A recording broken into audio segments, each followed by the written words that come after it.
step number 2 is editing our audio. Now, the way that your singers may choose to send, and this is actually something you need to build into the system, and I like to actually open up a Dropbox account and give my singers the actual login credentials. I dedicate it to the virtual choir creation process, and I say, hey, here is the login credentials for Dropbox. Log in, upload your video to the correct folder, and that's how I get my singers to submit their videos. You can use Google Drive. You can use WeTransfer.com. There's all kinds of sites that you can use. I like to keep things simple, so I've opened up a Dropbox account, and it's working beautifully. I've done the other ways. I've done Google Drive. I've shared Dropbox folders. It just doesn't work as well for us as opening up an account, and my singers can upload their videos there, which the audio and the videos attached to that, right? And then I get access to that before I move into step number 2 of the process, and that is editing the audio. Now remember, our free tool for this is going to be Audacity. So Audacity is an awesome tool. I'm going to open that right now, and you can even see, and I know we've got some familiarity with this tool, and let me know if you're familiar with Audacity. If not, it is extremely easy to use, and you can even see here just from the layout, it's very simply laid out. And there's this tool palette up here that we're going to talk about a little bit. You got your transport here that plays, records, and all of those things. Now in Audacity, we're gonna talk. I'm gonna teach you how to import your audio, and it automatically extracts the audio from the video, which is a beautiful thing.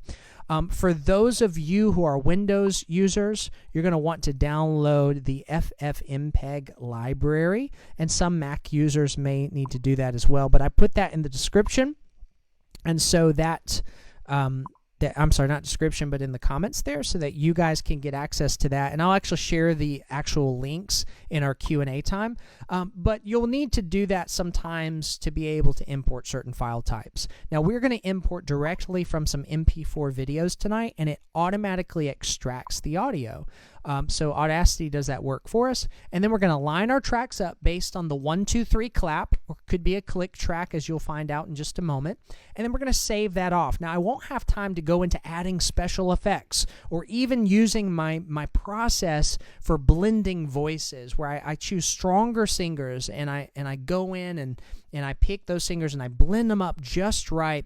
And that kind of sets the foundation, the basis for how I'll mix my audio and capture a 3-dimensional sound with the use of panning and all kinds of effects like that. Now, I teach that in our 30-day virtual choir challenge, and so we've got those additional resources that I'll share with you toward the end. But without further ado, let me show you how to import your audio, how to line up your tracks, and how to save your file into a master audio file, which you're going to use as the basis for step 3 of the process. So here we are in Audacity. Over here is your tool palette, which I'll explain more in just a minute. We're going to go to File, and we're going to go to Import, and we're going to go Import Audio. Now, I put together some demonstration recordings for the purpose of our class today, and here it pulls it up under my folder that I've saved, and I've got 4 videos. Now, this is actually me playing Keith Green's Easter song. Absolutely love that song, and I'm doing 4 piano tracks. Now, remember, I said this process works for piano quartets, organ, piano, flute choirs, of course, our choirs, our singers, and then other music ensembles and musicians. So we're going to import those 4 videos, and watch this. So simple. Once we click import, it populates in the timeline there. And these are all of the tracks that I put together. Now, I'm going to press play right now. When I press play, it is going to sound chaotic. And it's supposed to sound chaotic right now because we have not lined up our tracks. I'll teach you how to do that in just a moment. So listen.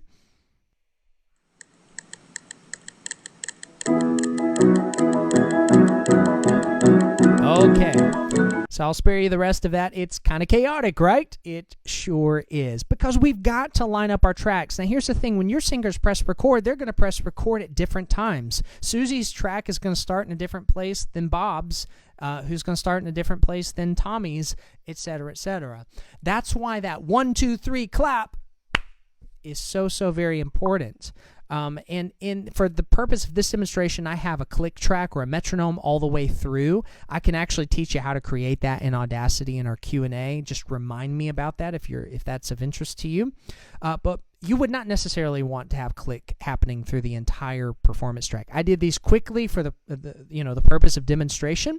So what we're going to do is use these click tracks to help us line up the audio. So I'm going to come down here to the very bottom. I clicked what's called the time shift tool. The time shift tool allows me to move the audio from left to right. And so what I'm going to do is use this bottom track as the basis for the rest of the tracks. And I'm going to move the rest of these tracks to get those 6 clicks to line up together on the left side. And you can see we're going to eyeball it there, get it visually as close as we can. And we're going to go up to the third video, and we're going to do the same thing. Move that on over. And then we're going to go up to our final video. I guess that was the final video.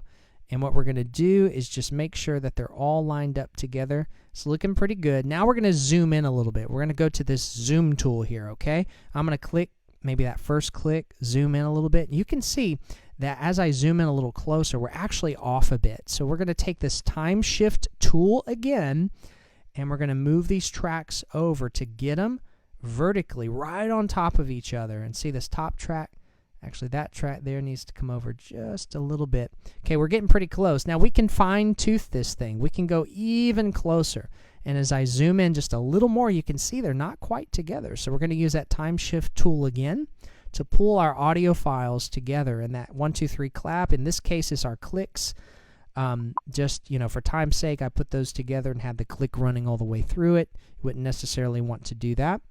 And then what we're going to do is drag those over. Now, I could keep getting nitty-grittier with it, but for time's sake, what I'm going to do is zoom out so you can see that it's pretty well aligned. And we're going to press play and listen to the difference in the sound this go-around.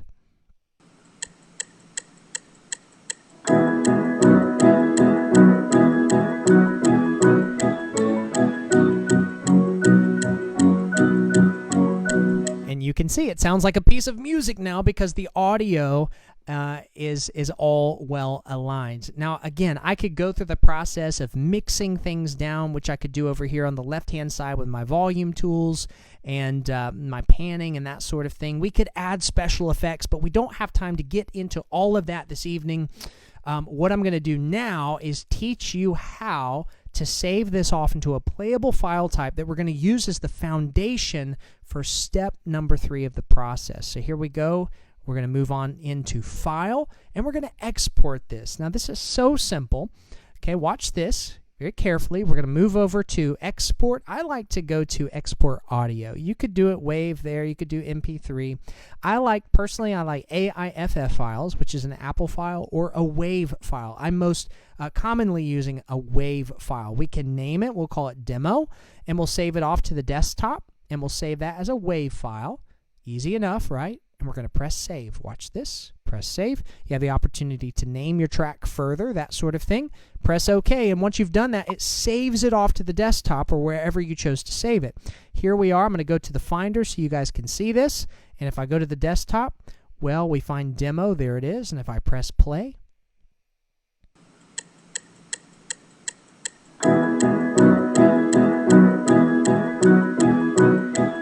and there is the track saved off into a playable file type. Step number 2 of the process, editing our audio. We've got time for a couple of questions here before we move on to step number 3 of the process. But if you thought that was pretty simple within Audacity, I want you to go ahead and give me a big old, simple, right? Simple in the comments there, or right, yeah, or something to let me know you're still with me tonight and that you thought that process was pretty simple. And again, you're likely going to have questions about each step, and we've got our official Q&A count up in just a moment, okay?